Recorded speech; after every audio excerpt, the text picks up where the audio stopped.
What up, you guys? Thank you for clicking on this video. So, I don't know what's going on today with McFarlane Toys, but we have the Transformers page punchers that we heard about that were coming back in December. Hasbro and McFarlane, they made a deal for these, blah, blah, blah, all that stuff, and now we have these two packs of IDW Optimus and Megatron and IDW Bumblebee and Wheeljack. They put up some promotional videos for them. They got the product info up. They're up for pre-order. They're either up for pre-order or you could buy them now. Yeah, pre-order. And they're $16.99 a piece. $17.99 if you're going on places like Big Bad Toy Store. And they're available for release April 30th of this year, so in a couple months. And you guys can see where I'm going with this, judging by the title of this video. I don't get the point of these things at all. This is such a waste of time, resources, and just anything else you can think of. $17, waste of plastic, waste of materials, color, ink, all this stuff, production time.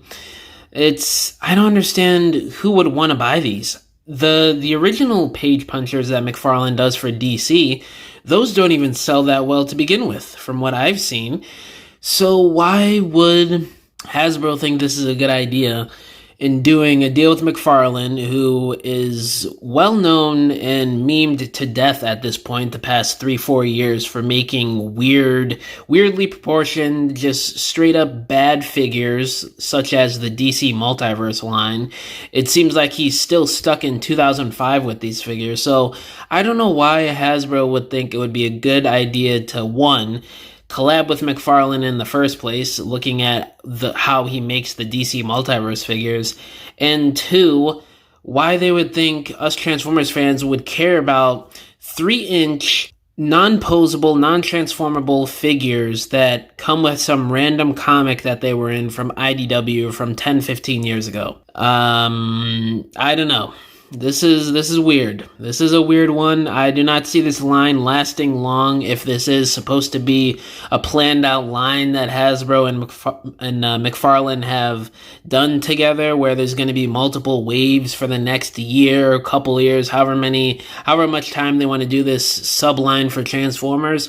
I don't see it lasting longer than this year, whatever they plan to release for 2024, if it's not just these two packs. But the figures themselves, they're okay, I guess. I mean, looking at these things, it's typical McFarlane shenanigans here. Small head, weird proportioned bodies, and just, yeah, it's the whole 9 yards. It's what you'd expect with a McFarlane action figure sort of thing. The comics that they come with do seem nice. It's the solo run of Optimus, I think, from around 2018. You got a Lost to Light comic with Megatron there when he was an Autobot. And of course, McFarlane got wrong the logo on Megatron. It should much obviously be an Autobot logo instead of a Decepticon logo, but I digress. The stands that they come with are okay. It's nothing really too crazy, but I guess I'm glad they include it, especially since you're paying $17 for basically 3 nothing burgers, or I guess you could say 4 nothing burgers if you want to count the 2 comics. Yeah, I don't know, man. Like, looking at the articulation of these stupid things, like, this is something that you'd see on a Legends class figure in 2007. I don't know what's going on here. Looks like there's no knee articulation. All you get is the rotating head. It looks like a ball-jointed shoulder. It looks like you get a hinged elbow with a bicep swivel and maybe a waist swivel. I honestly cannot tell. And it looks like the hips are on ball joints, and that's all the movement you get out of the freaking legs. There's no knees, there's no ankle articulation, no nothing. It just looks ridiculous. Yeah, Bumblebee looks dumb. Wheeljack actually looks decent, especially if this was supposed to be like a core class release where it actually had decent articulation and actually transformed.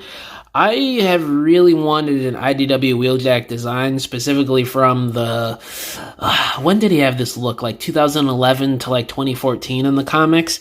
I really want this look of him, this Cybertronian sort of feel for him from IDW. It would be nice to get in the Generations line.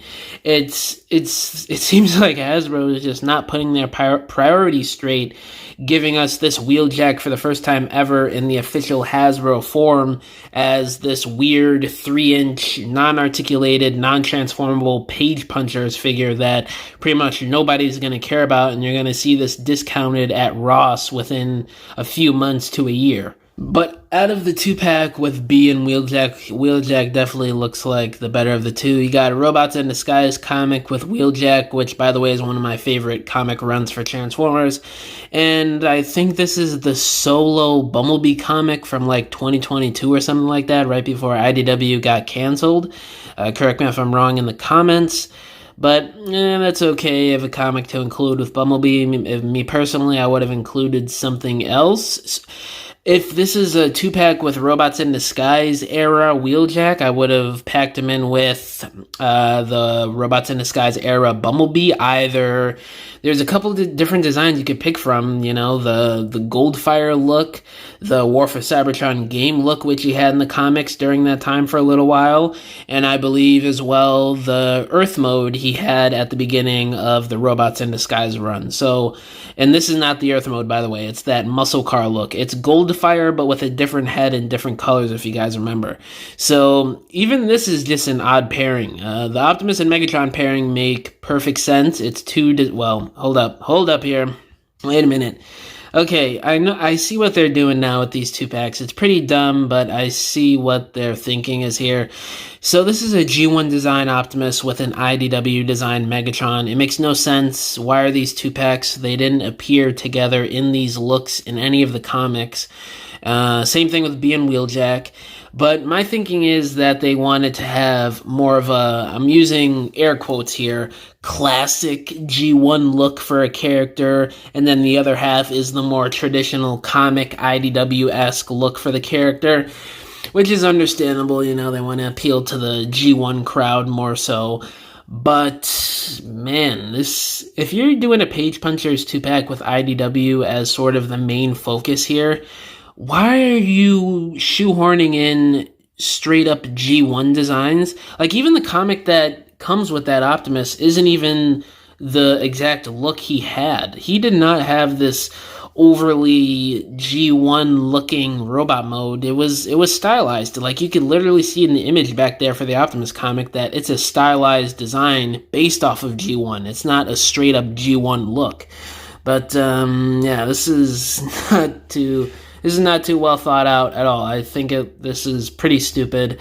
Stands, pointless. The figures themselves, pointless. And the comics they come with, while cool, I don't really see the appeal for wanting to buy this just for the comics, because you could either read it online for absolutely free, or you could probably just go to your favorite comic book shop wherever you live and find the series still. I mean, these are not hard to find comics. So, yeah, that's pretty much it for my rant. I don't want to go on too much longer complaining about these things, but yeah, these are pointless, and I definitely see these ending up at Ross within the next few months to a year. And yeah, I really have not seen too many people really care about these online or give positive thoughts on these things at all. And yeah, I just don't think these are good, and I don't know why Hasbro decided to go along with this, but hey, it's just another line of stupid decisions that Hasbro and especially McFarlane have made.